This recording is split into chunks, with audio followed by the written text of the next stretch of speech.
Hello everyone! Narito ang isa na namang malaalamat na kwento. Ang bumabalot sa isang kuweba na dinarayo ng mga tao na matatagpuan dito mismo sa Pilipinas. Isa rin ito sa pinagtaguan ng mga tao noong panahon ng Hapon. Ito ay ang Simbahang Bato na matatagpuan sa lugar ng Laurel, Batangas. Napapalibutan ito ng malalaking puno at malalaking mga bato. Tapusin nyo hanggang sa dulo upang ang aking munting kaalaman ay maibahagi ko sa inyo. Kakaibang kwento, nakakamangha, di pangkaraniwan, nakakabilib, dito lang sa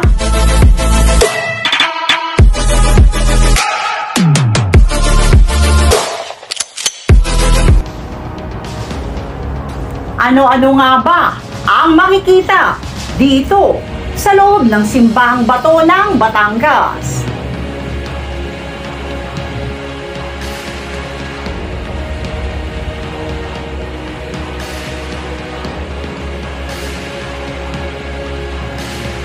Ang Simbahang Bato ay matatagpuan sa Barangay San Gabriel, Laurel, Batangas.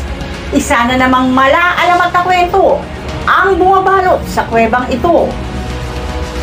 Kilala rin ito sa kapilya ni San Gabriel Arcangel.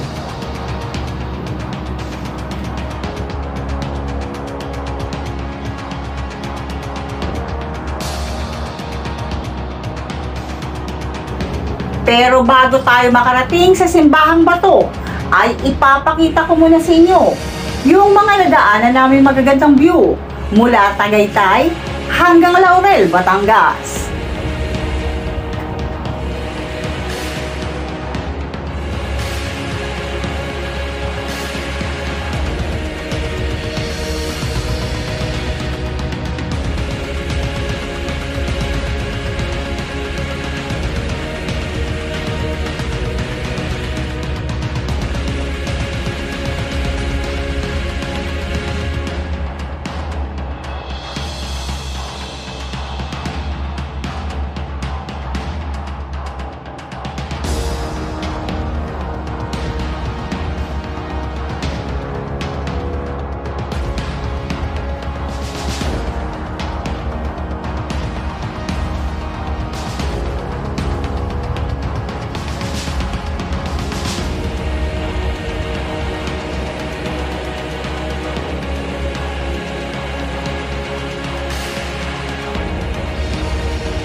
Simbahang Bato ay matatagpuan sa Barangay San Gabriel, Laurel, Batangas. Isa na namang mala-alamat na kwento ang bumabalot sa kuwebang ito.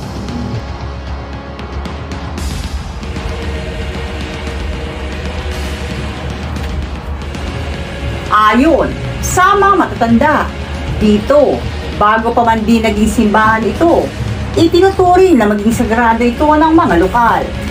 Nabalitaan ito, nababalutan ito ng mga malalaking puno at halaman, at tanging ang mga ibon at ligaw na hayop lamang ang nakakalapit dito.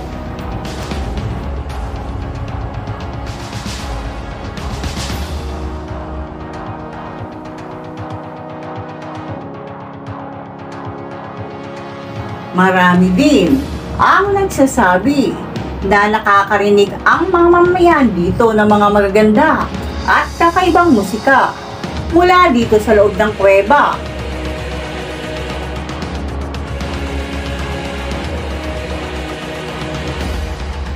Ngunit sa kabila ng ganda nito ay walang nakakalapit sa lugar dahil sa paniniwala na kung sino man ang lumapit dito ay magkakasakit.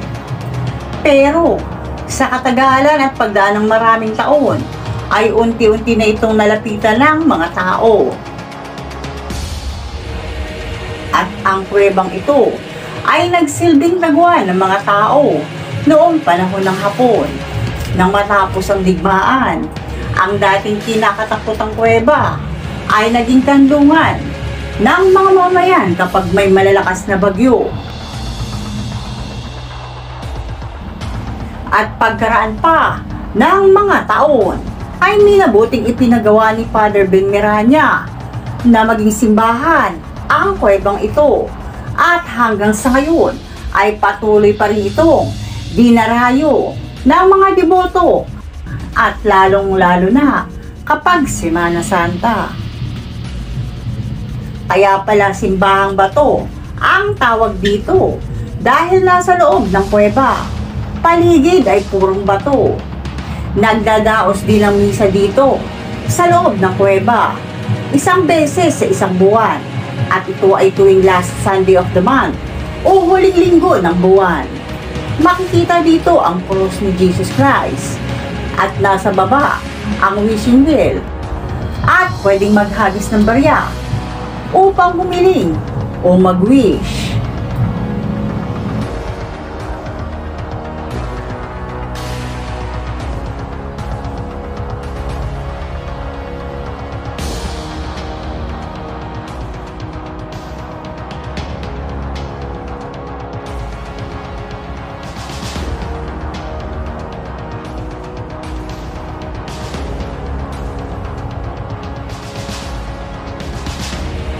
Kung bago ka lang sa channel ko at kung gusto mo ng mga ganitong video, mag-subscribe ka na at pakiclick na rin ang notification bell para updated ka sa mga bagong video ko. Nag-upload ako ng 1 o 2 video sa isang linggo, at kung mayroon kang gustong ipakwento o di kaya ipasaliksik, mag-comment ka lang dyan sa ibaba ng video ko.